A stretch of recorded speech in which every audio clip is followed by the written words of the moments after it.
എബ്രായ ലേഖനം 9-ാം അധ്യായം അതിൻ്റെ 11-ാം വാക്യത്തിൽ ഇങ്ങനെ വായിക്കുന്നു, ക്രിസ്തുവോ വരുവാനുള്ള നന്മകളുടെ മഹാപുരോഹിതനായി വന്നിട്ട്. ദൈവത്തിൻ്റെ വചനം ആദിയോടന്തം കർത്താവായ യേശു ക്രിസ്തുവിനെ ചൂണ്ടിക്കാണിക്കുന്നതാണ്.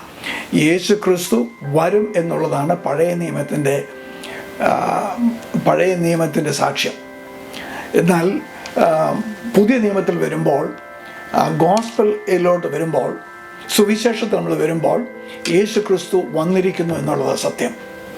എന്നാൽ ലേഖനങ്ങളിലേക്കും ഒക്കെ കടന്നു വരുമ്പോൾ യേശു ക്രിസ്തു ഇപ്പോൾ എന്താണ് ചെയ്യുന്നതെന്നും ഇനി യേശു ക്രിസ്തു വരാൻ പോകുന്നു എന്നുള്ളതുമാണ് അവിടെ നമുക്ക് ലഭിക്കുന്ന ദൂത്.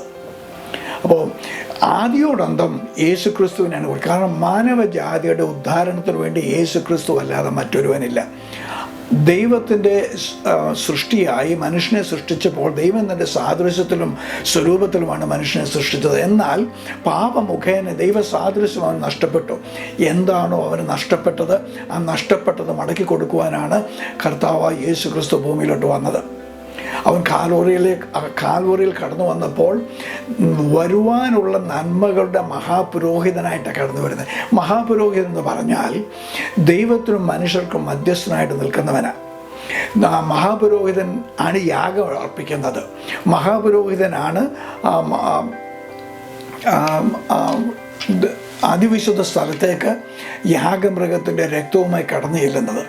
അങ്ങനെ കർത്താവായ യേശു ക്രിസ്തു വന്നപ്പോൾ വരുവാനുള്ള നന്മകളുടെ മഹാപുരോഹിതനായി വന്നു എന്ന ഈ വേദഭാഗം പറയുന്നത്. അതായത് വരുവാനുള്ള നന്മകളുടെ മഹാപുരോഹിതൻ.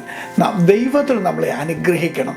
എന്നാൽ അതിനു മുമ്പേ നമ്മുടെ പാപം മാറണം, നമ്മൾ നീതീകരിക്കപ്പെടണം. അതൊക്കെയാണ് ഈ യാഗം കൊണ്ട് ഉദ്ദേശിക്കുന്നത്. കർത്താവായ യേശു ക്രിസ്തു ഭൂമിയിൽ കടന്നു വന്നപ്പോൾ അവൻ ആദ്യം ചെയ്യേണ്ടത്, ഈ മഹാപുരോഹിതനായി ആദ്യം ചെയ്യേണ്ടത് യാഗം അർപ്പിക്കുകയാണ്. അവൻ അർപ്പിച്ചത് കാളകളെയും ആട്ടുകൊറ്റന്മാരുടെയും ശരീരങ്ങളല്ല, അവൻ അർപ്പിച്ചത് തൻ്റെ സ്വന്തം ശരീരമാണ്. ആ ശരീരമാണ് നമുക്ക് വേണ്ടി കാൽവറിയിൽ യാഗമായി അർപ്പിച്ചത്. ആ അർപ്പിക്കപ്പെട്ട ശരീരത്തെ അവിടെ മുതലാണ് മഹാപുരോഹിത ശുശ്രൂഷ തുടങ്ങുന്നത്. എന്നാൽ അവിടുന്ന് ശേഷം ഈ കർത്താവായ യേശു ക്രിസ്തു കാൽവറിയിൽ യാഗമായി അർപ്പിക്കപ്പെട്ടതിനും സിംഹാസനത്തിൽ ഇരുത്തപ്പെട്ടതിനും മധ്യത്തുള്ള വിഷയങ്ങൾ ഗ്രഹിക്കണമെങ്കിൽ സുവിശേഷം വായിച്ചാൽ പറ്റത്തില്ല. സുവിശേഷം വായിച്ചാൽ യേശു ക്രിസ്തുവിനെ ഒരു നാച്ചുറൽ സ്റ്റാൻഡ് പോയിൻ്റാണ് നാം കാണുന്നത്. എന്നാൽ ഈ ലേഖനങ്ങൾ വായിക്കുമ്പോഴാണ് അതിൻ്റെ ബാക്ക്ഗ്രൗണ്ടിൽ എന്താ നടന്നതെന്ന് മനസ്സിലാകുന്നത്. യേശു ക്രിസ്തു കാൽവറിയിൽ യാഗമായി അർപ്പിച്ചു. അവൻ 3 ദിവസം ഈ യാതനാ സ്ഥലത്ത് അവൻ ആ നരകത്തിൽ പാപി പോകേണ്ടടുത്ത് അവൻ നമുക്ക് വേണ്ടി കടന്നുപോയി. അവിടെ കഷ്ടം അനുഭവിച്ച ശേഷം ദൈവത്തിൻ്റെ നീതി നിവർത്തിച്ച ശേഷം 3-ാം നാളിൽ ദൈവത്തിൻ്റെ ആത്മാവ് അവൻ്റെ മേൽ വന്നു. അവൻ ആത്മാവിൽ ജീവിക്കപ്പെട്ടു. അവൻ ജീവിപ്പിക്കപ്പെട്ടപ്പോൾ സ്വർഗം അവനെ നീതീകരിക്കപ്പെട്ടവനായി. ഇനി ദൈവത്തിൻ്റെ തിരുവചനം നമ്മൾ എന്ത് വായിക്കുന്നു അവിടെയെല്ലാം നമ്മൾ കാര്യം ഓർക്കണം. യേശു ക്രിസ്തു നമുക്ക് വേണ്ടിയാണ് ഇതൊക്കെ ചെയ്യുന്നത്. യേശു ക്രിസ്തു കാൽവറിയിൽ മരിച്ചപ്പോൾ നാമാണ് മരിച്ചത്. യേശു അടക്കപ്പെട്ടപ്പോൾ നാമാണ് അടക്കപ്പെട്ടത്. കാരണം നാമാണ് അവനോട് കൂടെ. അങ്ങനെ യേശു ക്രിസ്തു ജീവിച്ചെഴുന്നേറ്റപ്പോൾ നാമാണ് അവനോട്. ഇതൊക്കെയാണ് എഫേസ്യ ലേഖനത്തിലൊക്കെ നമ്മളെ ഓർപ്പിക്കുന്നത്. അപ്പോൾ ഈ യേശു ക്രിസ്തു നീതീകരിക്കപ്പെട്ടപ്പോൾ നമുക്ക് വേണ്ടിയാണ് നീതീകരിക്കപ്പെട്ടത്. യേശു ക്രിസ്തു ഉയർത്തെഴുന്നേറ്റപ്പോൾ നാമാണ് ഉയർത്തെഴുന്നേറ്റത്. യേശു ക്രിസ്തു സ്വർഗസ്ഥലത്തിൽ ഇരുത്തപ്പെട്ടപ്പോൾ, സകല നാമത്തിനും മേലായി ഇരുത്തപ്പെട്ടപ്പോൾ നാമാണ് അവനോട് കൂടെ ഇരുത്തപ്പെട്ടത്. ഇതാണ് എഫേസ്യ ലേഖനം 2-ാം അധ്യായത്തിൽ പറയുന്നത്. അപ്പോൾ ഈ സുവിശേഷം വായിക്കുമ്പോഴാണ് യേശു ക്രിസ്തുവിനെ നമുക്ക് നാച്ചുറലായിട്ട് അറിയുന്നത്.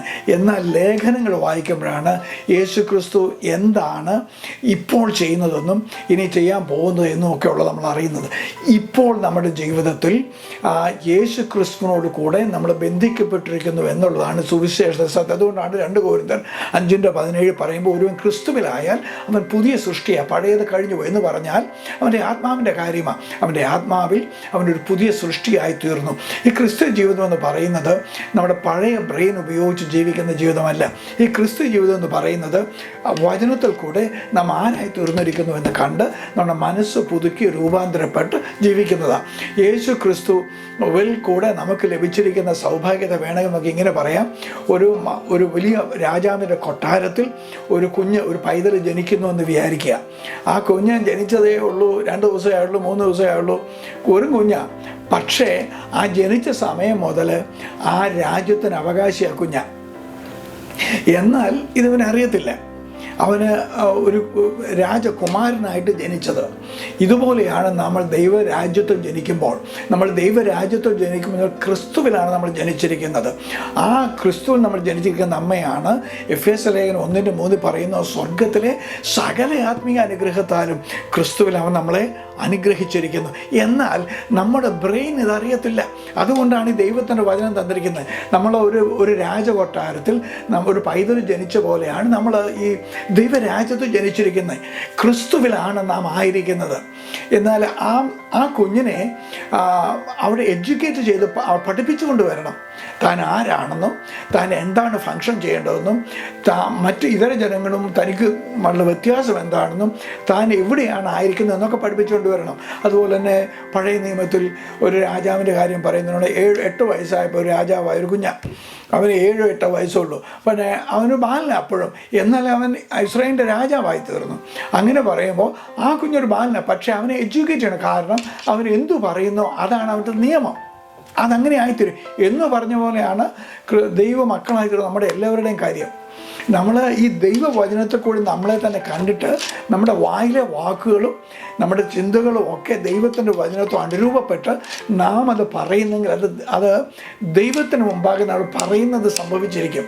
അതുകൊണ്ടാണ് പറഞ്ഞത്, നിങ്ങൾ മലയോട് ചാടി കടലിൽ ചാടിപ്പോകുമെന്ന് പറഞ്ഞാൽ അത് സംഭവിക്കും എന്ന് പറഞ്ഞത് യേശു ക്രിസ്തുവിൽ നമ്മൾ ആരായി തീർന്നിരിക്കുന്നു എന്ന സത്യത്തെ ഹൃദയത്തിൽ അറിഞ്ഞുകൊണ്ട് നമ്മുടെ ജീവിതത്തിൽ വരുന്ന ഏത് വിഷയങ്ങളുടെ മുമ്പിൽ നമുക്കതിനോട് കൽപ്പിക്കുവാൻ, മാറിപ്പോകുവാൻ, പറയുവാനുള്ള അധികാരം ദൈവത്തിൻ്റെ വചനത്തിലുണ്ട്. കാരണം നാം ക്രിസ്തുവിലാണ് ആയിരിക്കുന്നത്. ക്രിസ്തുവിൻ്റെ രക്തമാണ് നമ്മളെ വീണ്ടെടുത്തിരിക്കുന്നത്. അവിടെയാണ് നമുക്ക് ആത്മിക യുദ്ധമുള്ളത്. നമ്മുടെ പഴയ ബ്രെയിൻ നമ്മളോട് പറയും, അല്ലല്ല ഞാൻ അങ്ങനെയല്ല, ഞാൻ ഈ ഭൂമിയിൽ ജീവിക്കുന്ന വ്യക്തിയാണ്. എന്നാൽ ദൈവത്തിൻ്റെ വചനം പറയും, നീ ദൈവത്തിൻ്റെ രാജകൊട്ടാരത്തിൽ ജനിച്ചിരിക്കുന്ന ദൈവ പൈതല. അതുകൊണ്ട് 2 തരത്തിൽ ജീവിപ്പാൻ തക്കവണ്ണം നമുക്ക് അധികാരമുണ്ട്. ഒന്ന്, യേശു ക്രിസ്തുവിൽ വീണ്ടും ജനിച്ച ദൈവ പൈതലായി ദൈവത്തിൻ്റെ രാജകൊട്ടാരത്തിൽ ജനിച്ചവനായി നമുക്ക് ജീവിപ്പാൻ കഴിയും. എന്നാൽ ഈ ലോകത്തിന് അനുരൂപമാകാതെ നന്മയും പ്രസാദവും പൂർണ്ണതയുമുള്ള ദൈവഹിതം തിരിച്ചറിയേണ്ടതിന് നമ്മുടെ മനസ്സ് പുതുക്കി രൂപാന്തരപ്പെടുന്നതിലാണ് ക്രിസ്ത്യ ജീവിതം. ഒത്തിരി കാര്യങ്ങൾ പിശാച് നമ്മുടെ ജീവിതത്തിലൊക്കെ അയച്ചു തന്നിരിക്കും. എന്നാൽ ഏത് കാര്യം അയച്ചാലും ഒരു കാര്യം നാം ഓർക്കണം, നാം യേശു ക്രിസ്തുവിനോട് കൂടെ മരിച്ചു, യേശു ക്രിസ്തു കൂടെ അടക്കപ്പെട്ടു, യേശു ക്രിസ്തുവിടെ നീതീകരിക്കപ്പെട്ടു, യേശു ക്രിസ്തുവിൻ്റെ അവകാശം പ്രാപിച്ചു, യേശു ക്രിസ്തുവിനോടെ നാം ആ സ്വർഗ്ഗസ്ഥലങ്ങളിൽ ഇരുത്തപ്പെട്ടിരിക്കുന്നു.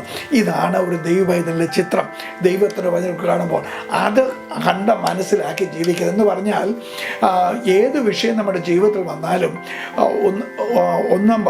പത്രോസ് 1-ാം അധ്യായത്തിൽ അവൻ്റെ വചനത്താൽ നമ്മൾ വീണ്ടും ജനിച്ചിരിക്കുന്നു എന്ന് പറയുന്നു. 2 പത്രോസ് 1-ാം അധ്യായത്തിൽ നമുക്ക് വേണ്ട ഈ പ്രോമിസസ് ഒക്കെ ദൈവവചനത്തിൽ കൂടി തന്നിരിക്കുന്നു. അപ്പോൾ ഈ ലോകത്തിൽ വരുവാനുള്ളതിന് നമുക്ക് എന്തൊക്കെ ആവശ്യമാണോ അതെല്ലാം ദൈവത്തിൻ്റെ വചനത്തിൽ നമുക്ക് തന്നിരിക്കുന്നു എന്ന് പറഞ്ഞാൽ അവിടെയാണ് ഒരു ദൈവ പൈതൽ വിശ്വാസ ജീവിക്കുമെന്ന് പറഞ്ഞത്. ഇത് എൻ്റേതാണ്, ഇത് ദൈവം എനിക്ക് തന്നിരിക്കുന്നുവെന്ന് നമ്മൾ എവിടെയൊക്കെ വിശ്വസിക്കുമോ, എവിടെയൊക്കെ അത് ദൈവത്തെ സ്തുതിക്കുമോ, അതൊക്കെ നമ്മുടെ ജീവിതത്തിൽ യാഥാർത്ഥ്യമായി തീരും. ദൈവത്തിൻ്റെ വചനമെന്ന് പറയുന്നത് അത് ഒരു വിത്താണ്. വിത്ത് എത്ര നല്ലതാണെങ്കിലും ശരി, അത് വിതയ്ക്കപ്പെട്ടിട്ടില്ലെങ്കിൽ അതുകൊണ്ട് ഒരു ഗുണമില്ല. വിത്തിന് ഒന്നും ചെയ്യാൻ കഴിയത്തില്ല.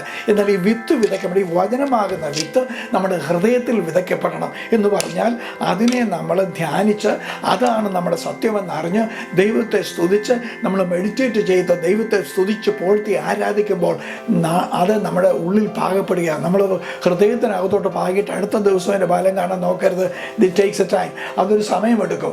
എന്നാൽ ആ സമയത്ത് നമ്മൾ ദൈവത്തെ സ്തുതിക്കുക. അവിടെയാണ് ഈ യുദ്ധം നടക്കുന്നത്. യുദ്ധം നടക്കുമെന്ന് പറയുമ്പോൾ ഇത് നടക്കത്തില്ലെന്ന് പിശാച് നമ്മളോട് പറയും. എന്നാൽ ഇതാണ് സത്യമെന്ന് ദൈവത്തിൻ്റെ വചനം പറയും. കാരണം നമ്മൾ രോഗത്തിൻ്റെ അവസ്ഥ കൂടി കടന്നു പോയാൽ പിശാചിന് അങ്ങനെ ചെയ്യാൻ കഴിയും. എന്നാൽ അവൻ്റെ അടിപ്പിണറുകൾ സൗഖ്യം വന്നിരിക്കുന്നു എന്നാണ് ആത്മസത്യം. അത് നമ്മൾ മനസ്സിലാക്കി ദൈവത്തെ സ്തുതിക്കുമ്പോൾ ദൈവത്തിൻ്റെ വചനത്തിൻ്റെ പ്രോമിസ് വിൽ ടേക്ക് ഓവർ. അതാണ് ദൈവത്തിൻ്റെ വചനത്തിൻ്റെ സത്യം. അത് ദൈവത്തിൻ്റെ വചനം നമ്മുടെ ഉള്ളിൽ ക്രിയ ചെയ്യാൻ തുടങ്ങും.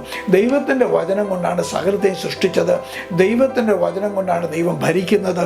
ദൈവത്തിൻ്റെ വചനം അതേ വചനമാണ് നമ്മളെ വീണ്ടും ജനിപ്പിച്ചത്. അതേ ദൈവത്തിൻ്റെ വചനമാണ് തന്നിരിക്കുന്നത്.